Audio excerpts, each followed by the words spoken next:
Hey, what is going on there, Guardians? Evade here and welcome back to the channel.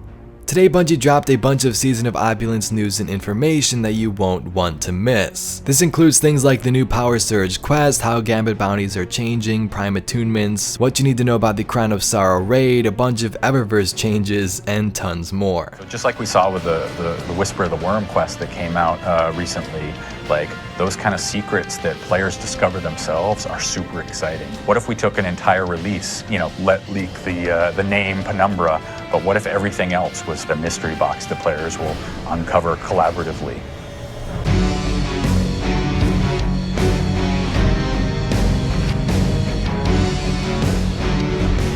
So let's first talk about Crown of Sorrow, as Bungie made a separate blog post to this on their website, and it basically details everything you need to know about the raid, when it's going to start, how all of this power stuff is going to work, and so on. Now they say world's first races in Destiny are attempting to deliver the following experiences: powerful progression that challenges raiders to climb to compete for world's first, showcase team communication, game strategy, and player skill, and a watchable and fair world first race. Now they say while they love seeing players find clever ways of leveraging game mechanics, they wanted to step back and look at what's going to be the best player experience for those competing and those watching Crown of Sorrow. So here are some of the ways they're changing the way the world's first race is going to go down when Season of Opulence releases next month. It's a new game mode they're calling Contest. So when Crown of Sorrow goes live on June 4th at 4 PM Pacific time, which is 7 PM Eastern Standard Time, here is what we can expect. While Contest is active, players will face an enforced challenge throughout the raid. This means that power beyond certain levels will provide no advantage for that given fight. So for example, if you're doing the first encounter and you have power above 700, it won't provide any advantage and everybody's going to have the same experience. Same thing for the final fight power encounter above 720, it won't provide any additional advantage. So everybody's going to be on the same playing fields, and if you're above that sort of recommended light for that encounter, you won't have any specific advantages. Now next to that, they say they're going to deploy the update at 8 AM Pacific time, and the game will be down for maintenance until 10 AM Pacific time. So this means that as many players as possible can get through the download and verification step and can be ready for the Opulence launch to compete against everybody else later that night. After that 24-hour period ends, they will disable Contest and restore Power Raid relationship to its usual functionality. From that point on, players will be able to leverage their power and overcome the new raid challenges. If this experiment goes well, we can imagine future raids launching with Contest active, but first we want to see how this one plays out. We'll be watching with you and cheering you on. Thanks and see you soon, Luke Smith. So overall, in my opinion, this is pretty exciting. Everybody's going to be on the same playing field. Maybe with past DLCs you couldn't play because say you had work or you had to get some important stuff done, and all those people got that advantage above you, they got their power level up, and they completed that raid first. So now everybody's on the same playing field whether you have the more powerful armor or not. This looks like it could be the most fair race in Destiny raid history. So towards the end there, Luke mentions that it's a 24-hour period, so I'm not sure if the raid's not completed in 24 hours if they're going to extend this or not, but I think it's definitely a great start, and I'm sure some of the wonderful community members will get the job done. Alright, so let's next dive into the Bungie Weekly Update, which has a ton of information on the Crown of Sorrow and how to basically prepare yourself for it.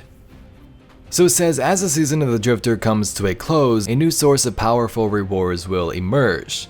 The Drifter will return to his role as your Gambit hype man, and Benedict 9940 is about to become your source for brand new secrets and rewards.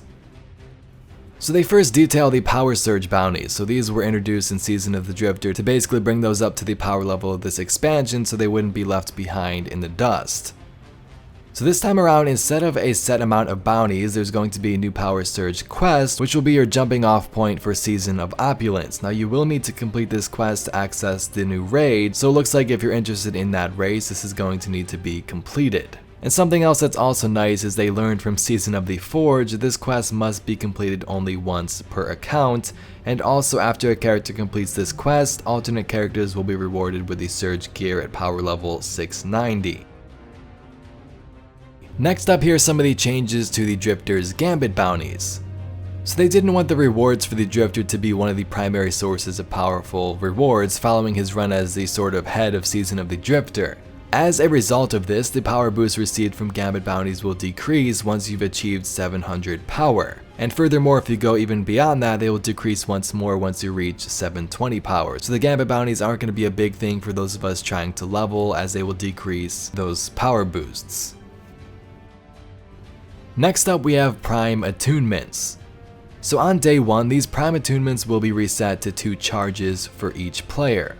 You're also going to receive 2 new Prime Attunements even if you're playing right up to the reset, and this is because they want you to be able to play your favorite character without it implementing your power level strategy. This is something they talked about in previous Bungie Weekly updates, so you can check out the site if you'd like to learn more about that. And finally, for the first gameplay related section, we have the Crown of Sorrow raid, which gives us even more information. So as mentioned in previous updates as well, the Crown of Sorrow raid begins on day 1 of Season of Opulence at 4 PM Pacific time. Players who want to compete in this new raid will have to complete the Power Surge quest, which was mentioned a couple of minutes ago. So yeah, everybody's going to be on the same playing field for the raid, you all got the same opportunities, but we're all going to need to complete this quest if you're interested in joining that race. So that's pretty much it for the Crown of Sorrows raid. They basically mentioned after that the same stuff we talked about before. Next up, we got everyone's favorite, Eververse. So with Season of Opulence, there are a couple of changes coming to the Eververse store. First up, they have the direct pick, so every new Eververse item in the Season of Opulence will be available for direct purchase via Silver or Bright Dust. Most of these offers will be limited time with new items available weekly, but this is pretty cool for those of you that have large amounts of Bright Dust stored up in your inventory, and I know some of us have a ton. I was looking on Reddit and some dude had over 100,000, so that's pretty crazy, and you'll finally have something to hopefully use that on now.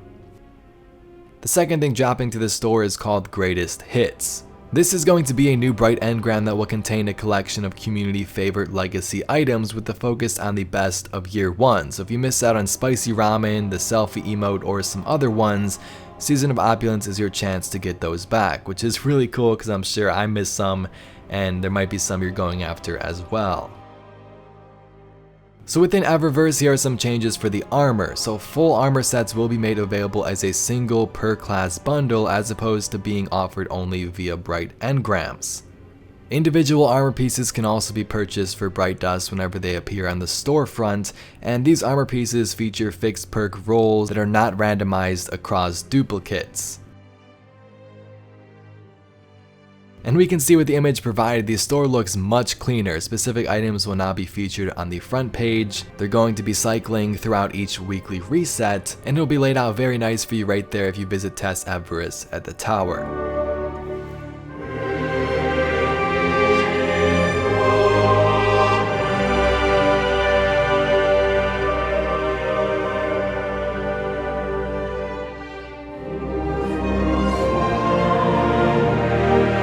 And the last change to Eververse is something called wrapped items and refunds. So moving forward, individual items purchased for Silver will now go to the relevant character inventory location in a wrapped state. So for example, a Sparrow purchased directly for Silver will arrive wrapped in a Sparrow inventory. If you then want to use an item, it must be opened just like a bundle. Once you open that specific item, it functions like normal. It can be accessed normally in your inventory. So I'm guessing you open it, hey, you can use the Sparrow now. But if you wish to refund an item, you will have 7 days from a purchase to do so. And also, items that have been opened cannot be refunded. So this sounds kind of like the same thing we have now, those bundles where if you open them, you know, you got that stuff. But if you do purchase the bundle and you're like, hey, wait, I purchased the wrong one, or I don't really want this, you have that option to refund it. So kind of the same thing there, but all of these changes will be going live when Season of Opulence drops next month. But Guardians is basically all we got for today's video with the Bungie Weekly Update. At the bottom they say they definitely have more to show off next week, including things like a preview of the pinnacle weapons, a new raid jacket which is going to be pretty awesome, and some little changes and tunings in the way we're going to fight, which they'll showcase in future updates. Now if you are interested in the story of Season of Opulence, we'll have a video out either tomorrow or Saturday talking about Crown of Sorrow, what it could be about, Callus, Benedict, and everything involving that whole ordeal. But if you did enjoy this news video, please be sure to give it a thumbs up and subscribe for some more awesome Destiny 2 news and entertainment. My name's Evade, and I'll catch you Guardians in the next one.